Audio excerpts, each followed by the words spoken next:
Today, we are hiking Trail Canyon Falls, a 4.7-mile out-and-back trail with 1,000 feet of elevation gain that is blown up on social media as one of the must-do hikes in the Los Angeles area. Today, we will be hiking this trail for our second time to see what the hype is all about. Due to its popularity, you may be required to park alongside the road and hike to the trailhead an additional third to half mile. So you can see the parking lot down there, and you're going to come up a couple switchbacks here, about 0.3 miles. And you're going to come to a junction here, and just make sure you keep following the signs that say Trail Canyon Falls.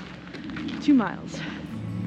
From what I could find, there is not much historical importance to this trail, so its modern popularity is likely due to its picturesque nature and its Instagram-worthy shots. There was a period of time when placer miners scoured the area looking for gold in the stream due to its once glittery nature. The miners are the ones that gave the trail its name, Trail Canyon, due to the trails of gold dust that once filled the stream. Unfortunately, no significant gold finds were ever documented here. So this is the first river crossing here. The first one's at about 0.6 miles in.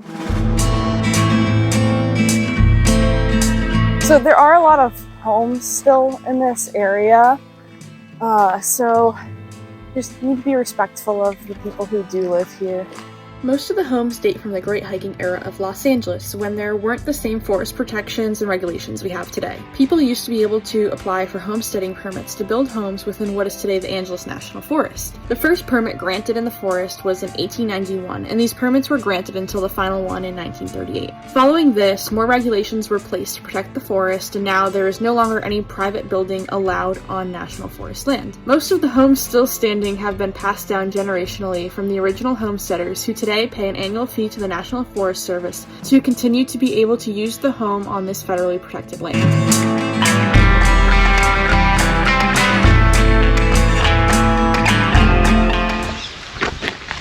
Put our channel in the ledger. We're now kind of starting to descend into the canyon. It's still going to be a lot of uphill. This trail does get very steep. That's why we have the hiking poles. Dude, there's so many bugs here. That is one thing you do have to consider when hiking. And that just goes for Southern California, middle of June. It's going to be a lot more bugs. I think now that the temperature has warmed up a little bit more, just more of an invitation for mosquitoes, gnats, things of that nature. But as you can tell, even through middle of June, it's definitely not a trickle. We were here last year in spring. There was a lot more water, but the stands right now, not too bad. Definitely manageable. Got it, buddy. Okay, maybe don't go this way. Okay.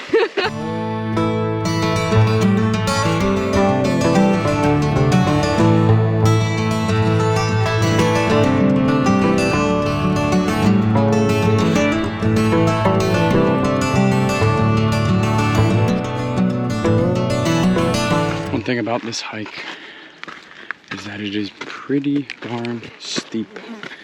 So as you can tell, there's really no guardrail. So towards this last bit, it's gonna get a little narrow here, but honestly pretty manageable. The way up was you know, definitely good. I'd say moderate. It's only 9:30 now, and you know, it's pushing 90 degrees, so in the weather it's not helping, but that's where we're going. All right, so we finally made it to some water here. We're at the top. It's kind of where the top of the waterfall is, and then it kind of just drops down. So we're not going to go much farther than here. We're going to loop back around and then drop down and get to the base of the waterfall. When you are looking on the map, you'll notice that the trail continues well past the top of the falls. This trail used to take you to the Tom Lucas Trail Camp, a campsite named for a former forest ranger. This was a popular camping spot for visitors to continue on to Condor Peak. This camp has no formal record of establishment, but has been noted amongst publications from the first half of the 20th century. While the trail is still an established trail on many trail maps, it is not well maintained and requires much bushwhacking due to the destruction of the 2009 station fire, which also destroyed most of the remnants of the camp. We highly recommend following the All Trails map for this trail, as the turnoff can be easy to miss and you can easily wander very far past the top of the falls without realizing it. A little bit steep coming down, but it's manageable.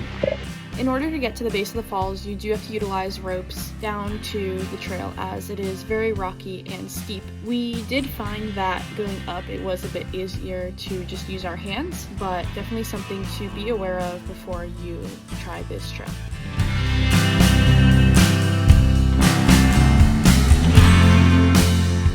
we have made it. I look a little rough right now because it's getting really hot and we're in direct sun for quite a while, but we made it to the end. Yeah, overall it wasn't that bad of a hike. I think the temperature and the heat definitely made it worse, but it's still doable in the middle of June. Probably wouldn't go any later. I wouldn't start this hike any later than like what, 8:30?